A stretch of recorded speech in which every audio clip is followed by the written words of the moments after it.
এই তোমার হাতে ফোন কেন? মিলাইতে পারবো না তো, ন্যূনতম 12 ফিট ফোন তো পরে যাবে। 12 ফিট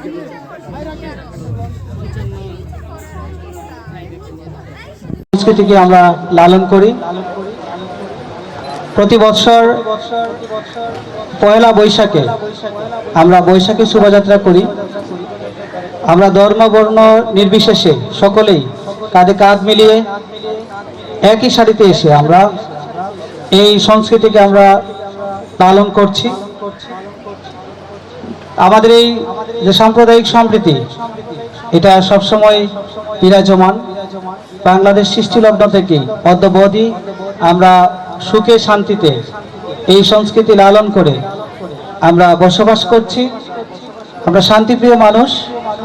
আমরা বিশ্বাস করি যে আমাদের এই যে সমাজে কোনো ধরনের ভেদাভেদ থাকবে না, কোনো ধরনের ডিসক্রিমিনেশন থাকবে না। সেটাকে আমরা প্রাধান্য দিয়ে আমরা সম্প্রীতির এক বাংলাদেশ গড়ে তুলব। আমরা জানি কেরানীগঞ্জ একটি গুরুত্বপূর্ণ অধ্যুষিত এলাকা, ঢাকার খুবই কাছে। এখানে বিভিন্ন সংস্কৃতির মানুষ রয়েছে, আমরা বিভিন্ন এলাকার মানুষ এখানে বসবাস করছি কেরানীগঞ্জে। তারপরেও আমরা অত্যন্ত শান্তিভাবে আমরা সম্প্রীতির সাথে এখানে বসবাস করছি।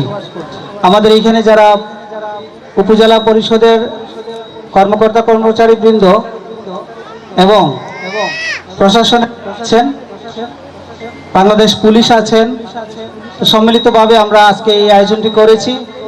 আমি সকলকেই ধন্যবাদ জানাচ্ছি আজকে এই অনুষ্ঠানে অংশগ্রহণ করার জন্য। বিশেষ করে শিল্পকলা একাডেমি এখানে আমাদের সাথে পারফর্ম করছেন। তারা অত্যন্ত সুন্দরভাবে আমাদেরকে এই অনুষ্ঠানকে সুন্দর করার জন্য সহযোগিতা করছেন। শিল্পকলাকে আমি ধন্যবাদ জানাচ্ছি।